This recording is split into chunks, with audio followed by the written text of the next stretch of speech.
Bonjour à toutes et à tous, bienvenue dans Art et Marché, votre émission hebdomadaire consacrée au marché de l'art. À partir du 28 juin 2025, un nouveau règlement européen entrera en vigueur concernant l'importation de biens culturels au sein de l'Union européenne. Ce texte vise à lutter contre le trafic illicite d'objets culturels. Et donc pour mieux comprendre les enjeux de ce règlement, nous recevons dans un instant Pierre Taugourdeau, qui est secrétaire général du Conseil des maisons de vente, l'autorité de régulation des maisons de vente aux enchères en France. C'est parti, c'est Art et Marché. Les exigences en matière de provenance d'un objet d'art se durcissent à partir du 28 juin 2025. Un règlement européen sur l'importation des biens culturels dans l'Union européenne est mis en application. Donc, quels sont les nouveaux contrôles qui vont être réalisés et surtout les conséquences sur le marché de l'art? Pierre Taugourdeau, secrétaire général du Conseil des maisons de vente, est mon invité pour en parler. Merci beaucoup d'être avec nous. Merci Sybille de me recevoir aujourd'hui pour parler de ce nouveau règlement qui effectivement entre en application très prochainement. Très prochainement. Est-ce que vous pouvez nous dire quel est l'objectif tout simplement de ces règlements? Quel est peut-être le constat de départ? Alors le constat de départ, si on revient un peu en arrière, c'est que la réglementation de la circulation des biens culturels pendant longtemps a été focalisée sur la protection des patrimoines nationaux. Et donc on ne surveillait, on ne contrôlait que les exportations pour protéger le patrimoine national et éviter que les trésors quittent le pays. Avec les événements politiques dramatiques dans la région du Proche et Moyen-Orient, qui est une région très riche sur le plan archéologique, puisqu'on y situe l'origine des civilisations, s'est imposée l'idée qu'il fallait protéger le patrimoine par-delà les seuls pays, donc protéger le patrimoine de manière universelle.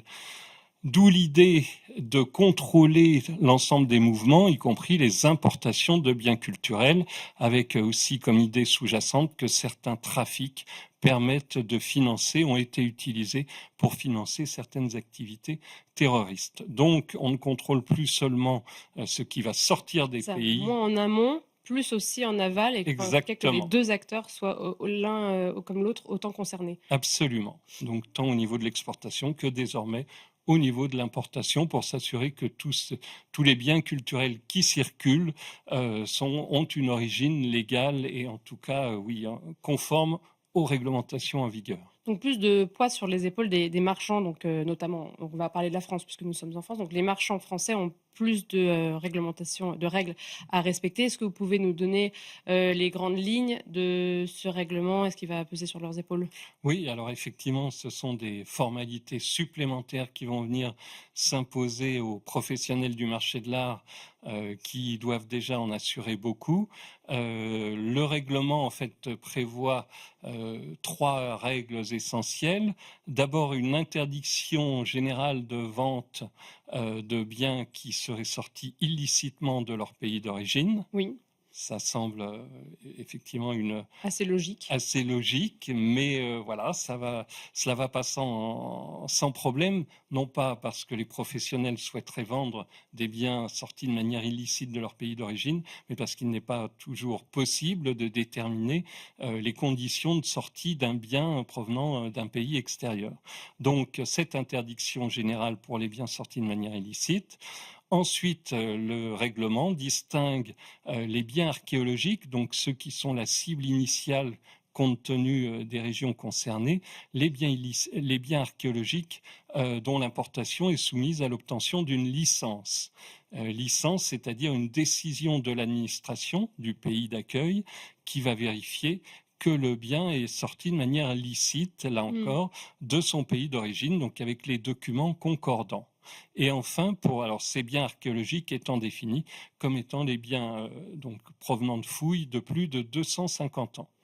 C'est quand même assez récent finalement par rapport à notre histoire. C'est un des problèmes c'est à la fois j'ai envie de dire une des beautés du débat, mais un des problèmes pratiques qui va se poser aux professionnels, c'est que le bien archéologique ne se définit pas de la même manière selon les pays, selon les régions, selon les histoires. Et donc, effectivement, 250 ans, c'est relativement récent. Les biens précolombiens, donc d'Amérique latine, sont concernés parce que, effectivement, ils ont été produits, ils ont été fabriqués à peu près au XVIe siècle pour les plus récents, et donc ils sont directement concernés par ce règlement. Effectivement, encore une fois, 250 ans, c'est récent, mais on parle aujourd'hui des recherches archéologiques sur des biens de la Première Guerre mondiale, donc qui ont beaucoup moins de 250 ans. D'accord. Donc là, encore une fois, l'archéologie, une définition qui est à parfaire et qui n'est pas forcément la même selon l'État européen concerné, puisque, encore une fois, ça provient d'un règlement européen. Et puis la dernière partie du règlement donc concerne les autres biens culturels, donc de plus de 200 ans d'âge et de plus de 18 000 euros de valeur, parce qu'il fallait quand même mettre un seuil de valeur sous peine d'enfouir l'administration sous les demandes ou sous les déclarations, puisqu'en l'occurrence, il s'agit d'une déclaration. Donc, pour importer de tels biens, il faut déclarer l'importation, c'est-à-dire qu'il n'y a pas de décision de l'administration à attendre. L'importateur déclare le bien, déclare que le bien a été sorti de manière licite de son pays d'origine, on y revient toujours, et peut importer le bien. Alors, il doit s'en assurer, il ne faut pas qu'il fasse n'importe quoi, parce que les douanes sont susceptibles de porter des contrôles sur ces importations. Mais en tout cas, voilà, pas attendre, il n'est pas besoin d'attendre une décision de l'administration.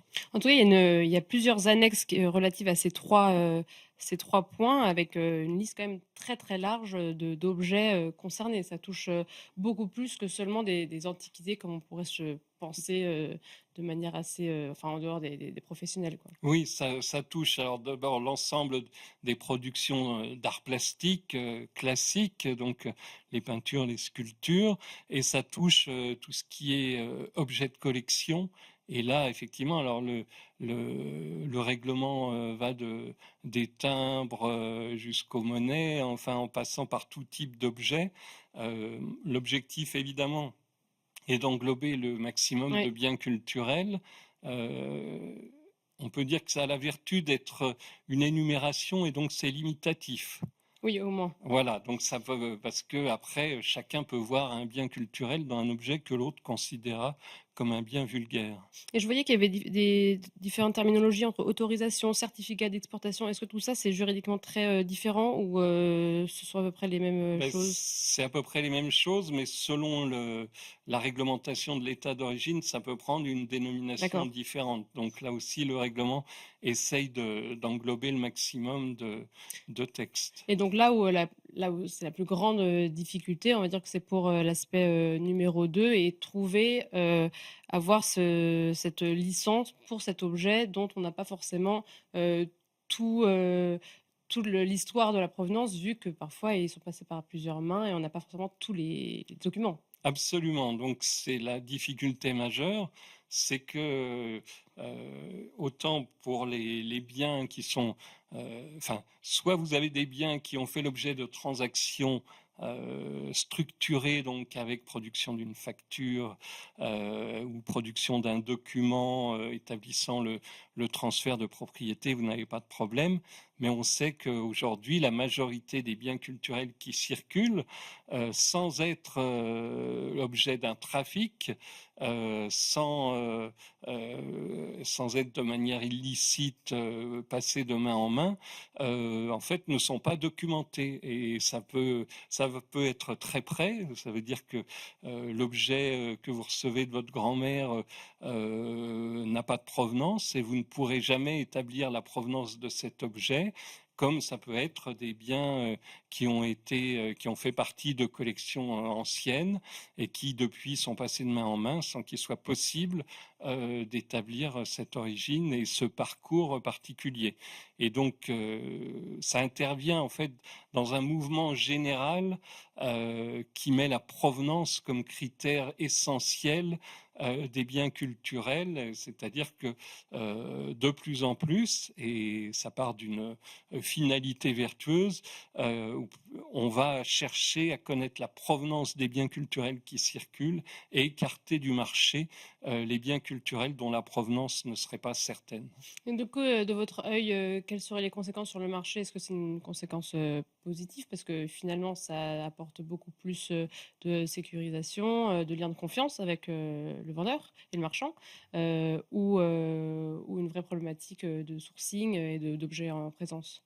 Les deux, j'ai envie de dire les deux. La finalité est vertueuse, et il n'y a aucun doute là-dessus. Et j'ai envie de dire, aucun professionnel du marché de l'art n'a envie de proposer à la vente un bien dont il saurait que son origine est illicite, soit qu'il soit sorti de fouilles illégales, soit qu'il ait été spolié durant la Deuxième Guerre mondiale, volé dans telle ou telle période.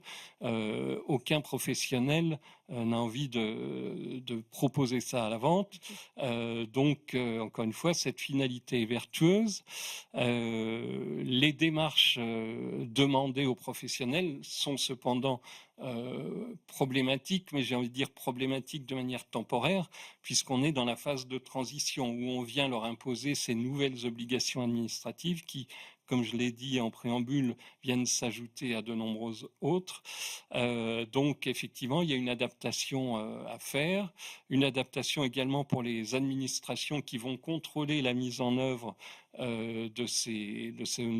cette nouvelle réglementation, pour voir effectivement jusqu'où ce qu'on peut demander aux professionnels, jusqu'où on peut aller dans la connaissance de la provenance des objets, et là où au contraire où on doit accepter l'idée que certains biens ne pourront jamais être documentés, dont on ne pourra jamais en connaître la source, et se posera alors la question de savoir si on écarte définitivement ces objets de la vente, du Tout marché et même de l'exposition, puisque les mêmes questions se posent pour les musées. Donc, est-ce qu'on en fait des objets, des res nullus, des objets qui n'existent plus au motif que... Ils n'ont pas de place légale, en fait. Exactement. Ou alors, est-ce qu'on accepte que ces biens qu'on qualifie d'orphelins passent de main en main, soient exposés, avec l'idée que si jamais un jour on découvre qu'ils ont fait l'objet d'un trafic ou qu'ils ont un propriétaire légitime qui a été spolié, on les restitue à ce propriétaire légitime. Et en tout cas, vous serez d'une oreille attentive et même proactif dans l'accompagnement, j'imagine, des maisons de vente qui sont présentes au sein du conseil des maisons de vente. C'est l'objectif du conseil, d'accompagner donc les maisons de vente dans la mise en œuvre de cette réglementation, dans les relations qu'elles pourront avoir avec les administrations donc en charge de la mise en œuvre du règlement, le ministère de la Culture pour ce qui concerne la délivrance des licences, et puis les contrôles par les douanes, l'information donnée aux professionnels sur ces règlements, parce qu'il va falloir faire preuve de pédagogie, la formation des commissaires-priseurs, mais encore une fois, ça intervient, donc il y a le règlement, et par-delà le règlement, il y a tout ce qui concerne la provenance, qui s'installe comme critère essentiel, et on n'a pas de doute que ce soit une préoccupation vertueuse, mais on comprend les difficultés pratiques de mise en œuvre que cela représente pour ces professionnels.